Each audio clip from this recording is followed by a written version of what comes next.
Primeiro fato: o Big Bang não é o estouro de uma bomba num mundo escuro e vazio, mas o momento em que o próprio espaço e o tempo começaram a expandir-se como borracha sem borda nem centro.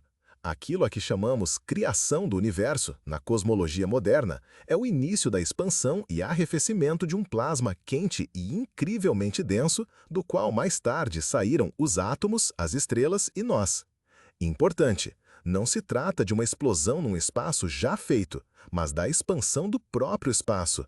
Portanto, a pergunta para onde ele se expande é incorreta. Para o nada. Ele simplesmente torna-se maior em si mesmo. Retrocedendo o filme com as equações da relatividade geral, chegamos a tempos minúsculos da ordem de 10 a menos 43 segundos após o início, a era de Planck, onde as leis que conhecemos perdem a força e é necessária a gravidade quântica. Nenhuma ponto de fogo as observações nos mostram, apenas que a densidade e a temperatura cresceram loucamente, até 10 a 32 K, segundo as estimativas.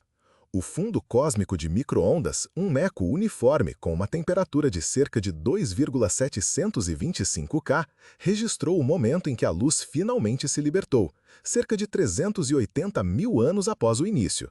As suas fracas manchas, de apenas 10 milésimos de diferença, mostram que o universo infantil era quase perfeito em uniformidade e planicidade. Já a singularidade no sentido escolar não é um fato estabelecido, mas apenas um indicador de que as nossas fórmulas atingem o limite de aplicabilidade. Noutras palavras, a criação não é um único quadro com um clarão ofuscante, mas uma longa cena onde o tempo, o espaço e a energia entram em jogo simultaneamente, definindo o ritmo de tudo o que se segue. Segundo fato: para explicar por que o universo é tão uniforme em grandes escalas e, no entanto, geometricamente quase plano, os físicos introduziram a ideia da inflação, uma expansão ultra-rápida e exponencial nos primeiros momentos após o início. Imagine uma bolinha que, em cerca de 10 a menos 35 segundos, aumenta dezenas de e-dobras, aproximadamente 60 duplicações de escala ou mais. Quaisquer rugas se desfazem, a curvatura tende a zero e as bordas distantes, que não tiveram tempo de trocar luz, de repente se tornam idênticas, porque um dia foram vizinhas. A previsão-chave da inflação são as minúsculas flutuações quânticas do campo, infladas a tamanhos cósmicos. São elas que se tornam as sementes das futuras galáxias. Vemos sua marca no fundo de micro-ondas, um padrão de manchas quase invariante em escala, mas não totalmente, e uma distribuição quase gaussiana, que é o que se observa. A inflação também resolve o problema dos monopolos, hipotéticas partículas pesadas que, com uma expansão rápida, se tornariam raríssimas. Mas é importante lembrar, a inflação é uma hipótese de trabalho, não uma verdade absoluta. Existem cenários concorrentes para o universo inicial, rebotes, modelos ecpiróticos. A busca pela polarização B-mode do fundo, esperada pelas ondas gravitacionais da inflação, ainda não produziu um sinal concreto. Um pico muito divulgado foi uma vez explicado como poeira em nossa galáxia. Ou seja, a teoria tem belas coincidências com os dados, mas seu mecanismo, qual campo, qual potencial, por que começou e parou, permanece como objeto de caça, e é isso que a torna especialmente fascinante. Na própria ideia de criação, esconde-se a marca da aleatoriedade quântica, esticada até as dimensões do céu. Fato 3. Os segundos e minutos após o início são um drama à parte, onde o universo atua como uma cozinha gigante e a receita é chamada nucleossíntese primordial. Quando a idade do universo era de frações de segundo, a temperatura media em bilhões de kelvins e os neutrinos se desacoplaram quase instantaneamente do plasma e foram para um voo livre. Aproximadamente no primeiro segundo, o resfriamento faz um truque-chave. A proporção de nêutrons e prótons congela em cerca de 1:6, porque a interação fraca já não consegue convertê-los, e os nêutrons começam a decair com um tempo de vida característico de cerca de 880 segundos. Mais um pouco, e na marca de cerca de 3 minutos, quando a temperatura cai para cerca de 1 bilhão kelvins, o gargalo do deutério desaparece. Os núcleos de hidrogênio finalmente podem se unir sem serem quebrados por fótons inversos. Daí em diante, tudo acontece rapidamente. A maior parte dos nêutrons disponíveis se transforma em hélio 4 robusto, enquanto em frações microscópicas nascem hélio 3, deutério e vestígios de lítio 7. O resultado do prato é surpreendentemente preciso. Em massa, resulta cerca de 1/4 de hélio e a vasta maioria de hidrogênio, o que vemos em estrelas antigas e nebulosas gasosas. Essa impressão digital química funciona simultaneamente como um termômetro e uma balança. É sensível ao número de partículas leves, número efetivo de neutrinos e à quantidade de bárions por fóton no plasma inicial. Surpreendentemente, essas grandezas extraídas da cozinha de 1 minuto coincidem com o que as observações da radiação cósmica de fundo em micro-ondas fornecem centenas de milhares de anos após o início. Há também um problema, o chamado problema do lítio. Os cálculos prevêem mais lítio 7 do que vemos nas estrelas mais antigas e pobres em metais. Discute-se se a culpa é da astrofísica das camadas estelares ou de uma falha em nossa física inicial. Mas o fato permanece. De um mar incandescente e quase homogêneo, o universo cozinhou em poucos minutos um cardápio a partir do qual, mais tarde, construiria todas as moléculas e mundos. O quarto fato é que a criação do universo não foi apenas o nascimento da luz e dos átomos, mas também a montagem de uma estrutura invisível na qual as galáxias são posteriormente penduradas. A matéria escura não é uma metáfora, mas uma necessidade gravitacional. As velocidades de rotação das estrelas nos discos, as formas das lentes gravitacionais, o padrão dos picos acústicos no fundo cósmico e o comportamento de aglomerados em fusão, como o famoso bala, apontam para uma grande proporção de matéria que quase não interage com a luz e consigo mesma, mas que atrai tudo magnificamente pela gravidade. Em massa, se considerarmos apenas a matéria, ela representa cerca de 85%. Sem essa reserva de atração, o universo primitivo não teria tido tempo de formar estruturas nas épocas observáveis. Um detalhe importante: antes da formação de átomos neutros, os bárions estavam parafusados aos fótons e tremiam com eles como uma corda. A matéria escura, por outro lado, não temia as oscilações e conseguiu desenhar antecipadamente um mapa de potenciais poços, os futuros ninhos galácticos. Quando, cerca de 380 mil anos depois, o gás se separou da luz, ele começou a fluir para esses poços, e logo, em termos cósmicos, durante centenas de milhões de anos, as primeiras estrelas brilharam, rompendo a escuridão e reionizando gradualmente o meio intergaláctico.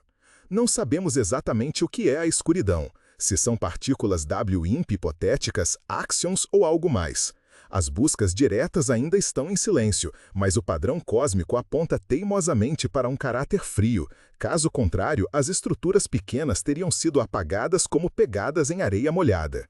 Aqui reside o paradoxo da criação. Tudo o que é visível nasceu em uma estrutura invisível, e foi precisamente o vazio, o que não emite luz, que deu forma aos locais onde a luz brilharia mais tarde. Quinto fato.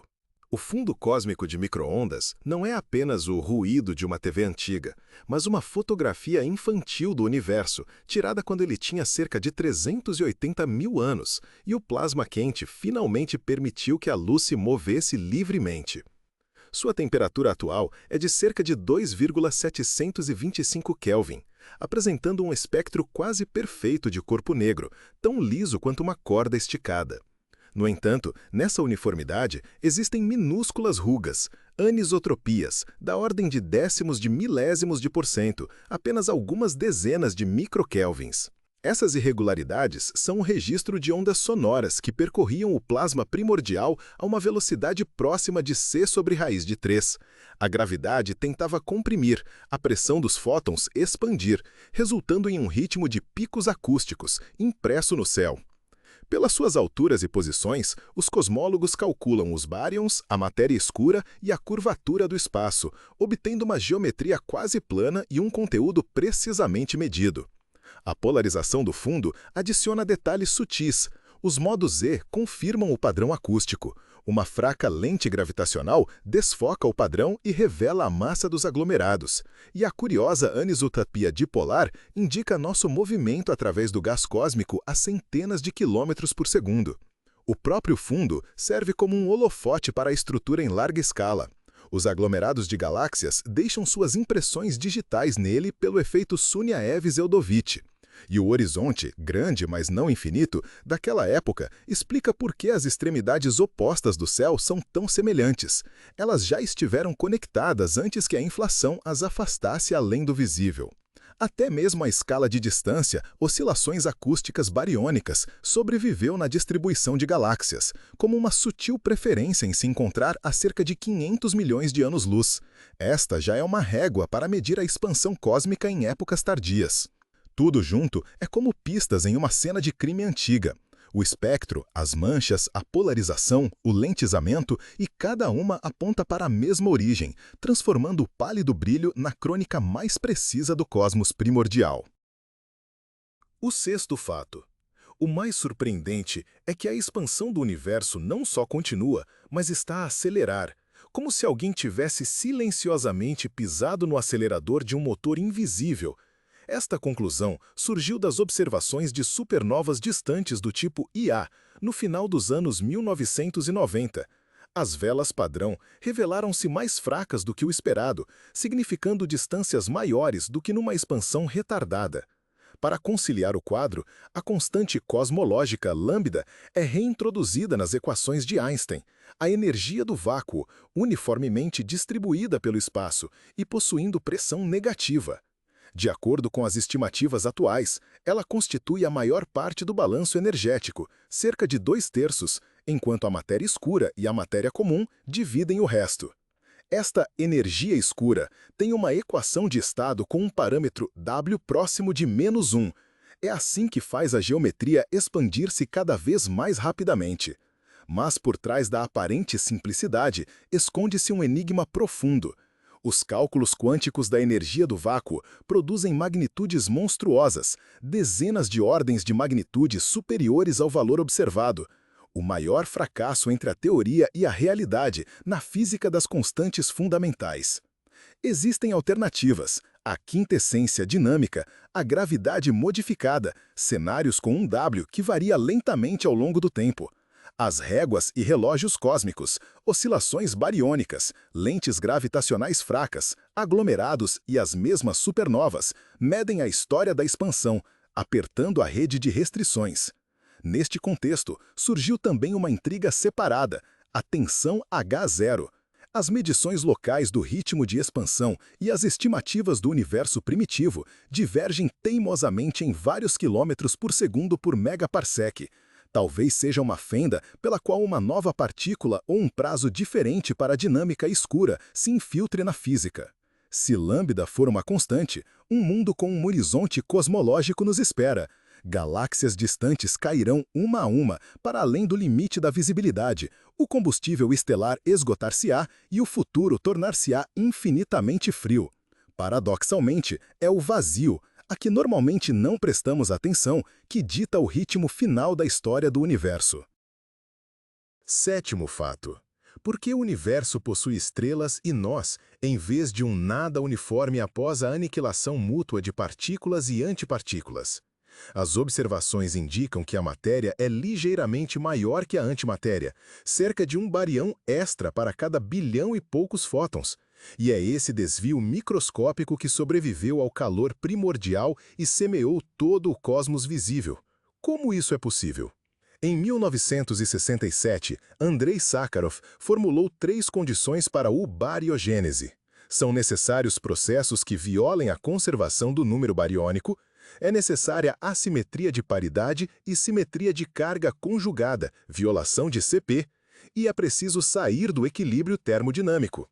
Tudo isso não é uma abstração. A violação de CP foi de fato medida em decaimentos de mésons K e B, e no plasma primordial superaquecido atuaram os chamados esferões da interação eletrofraca, apagando os números bariônicos e leptônicos na combinação B mais L. Contudo, o modelo padrão por si só é insuficiente. Com a massa aberta de 125 GeV para o bóson de Higgs, a transição não foi violenta, mas suave. E a violação de CP observada nos quarks não é suficiente para produzir a assimetria necessária. Daí, o caminho popular, o leptogênese. Neutrinos direitos massivos do mecanismo de colher decaem de forma ligeiramente assimétrica, gerando um excesso de leptons, que os esferões convertem parcialmente em bárions. Dicas indiretas. Oscilações de neutrinos provam que neutrinos têm massa, talvez sejam a chave. Alternativas: bariogênese eletrofraca em modelos de Higgs estendidos ou fases exóticas. A verificação está sendo feita por múltiplos canais, busca por decaimento beta duplo sem neutrinos, cosmologia detalhada de épocas iniciais, experimentos em aceleradores. Ainda não há resposta, mas uma coisa está clara: a química fina e fora de equilíbrio das primeiras frações de segundo decidiu o destino da criação. O oitavo fato.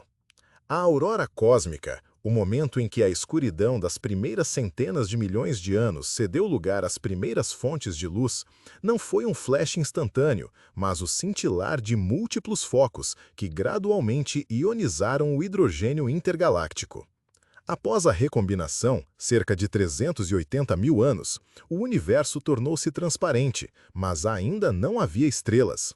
O gás neutro arrefeceu, acumulando-se em mini-halos de aproximadamente 10 a 15 a 10 a 6 massas solares, onde as moléculas de H2 permitiram o primeiro resfriamento suficiente para que as estrelas da população 3 se acendessem, provavelmente pesadas, com dezenas ou centenas de massas solares, vivendo apenas alguns milhões de anos e explodindo em supernovas poderosas.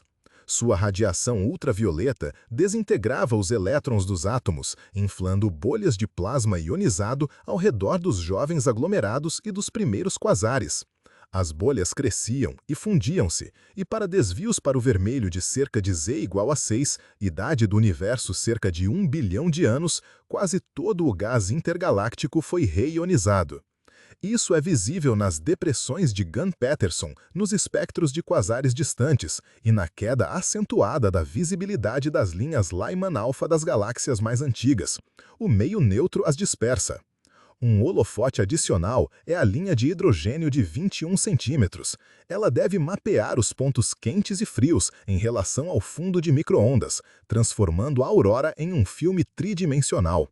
Embora grandes instalações estejam apenas começando a obter um mapa confiável, telescópios de nova geração já detectam galáxias cada vez mais antigas, incluindo candidatas com Z maior que 10, sugerindo que a luz se acendeu mais cedo e de forma mais eficiente do que o esperado.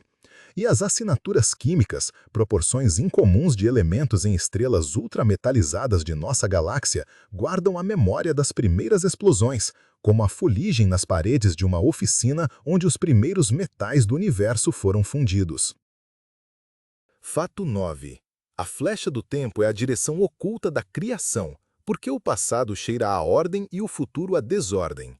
Em termos físicos, a resposta vem através da entropia. O universo primitivo, a julgar pela regularidade do fundo cósmico de micro-ondas, era notavelmente liso, o que significa uma entropia gravitacional muito baixa. A curvatura do céu é quase plana, as massas estão distribuídas sem grandes aglomerações, e este é um estado extremamente atípico se comparado ao que a gravidade gosta. Normalmente, a atração leva ao colapso e à formação de buracos negros, objetos com entropia colossal pela fórmula de Bekenstein-Hawking. Por estimativas grosseiras, são precisamente eles que hoje fornecem a maior parte do contador de desordem cósmico. Surge um paradoxo. À medida que o universo esfria e se expande, a ordem não desapareceu, mas gerou estruturas. O gás se reuniu em estrelas, as estrelas em galáxias, as galáxias em aglomerados. Este é o crescimento da entropia gravitacional. Nesse quadro, a flecha do tempo é fixada pela condição de partida. O passado é um estado incomumente liso, de onde é fácil aumentar a desordem. O futuro é cada vez mais aglomerado. A inflação suaviza as não homogeneidades, mas ela própria requer um campo inicial especial. Penrose formula a hipótese de Weyl. No início, o tensor de curvatura livre é quase nulo, o que define uma baixa entropia. Há também uma armadilha filosófica. Numa morte térmica infinitamente longa, cérebros de Boltzmann aleatórios nasceriam com mais frequência do que galáxias inteiras com história. mas nós vemos uma baixa entropia passada real, não uma ilusão aleatória. Isso significa que o cosmos é organizado de forma diferente. Se a energia escura for uma constante, o limite distante se assemelha ao espaço de De Sitter, com seu próprio horizonte e entropia, onde gradientes para agir se tornam cada vez mais raros. E, no entanto, o fio condutor vem do início. A criação não são apenas as equações de movimento, mas também a escolha de um quadro incomum e muito ordenado a partir do qual o filme pode começar. O 10º fato. A frase "o universo surgiu do nada" soa impactante, mas na física, cada palavra exige uma explicação. O nada em sentido filosófico é a ausência de tudo, inclusive das leis. O nada na teoria de campos é o vácuo, saturado de graus de liberdade quânticos e flutuações. E o antes pode ser simplesmente uma questão incorreta se o próprio tempo surge junto com o espaço. Existem cenários concorrentes para o início. A proposta sem limites de Hartle-Hawking, onde a geometria inicial enrola suavemente o tempo para torná-lo tipo espaço e assim evitar uma singularidade clássica.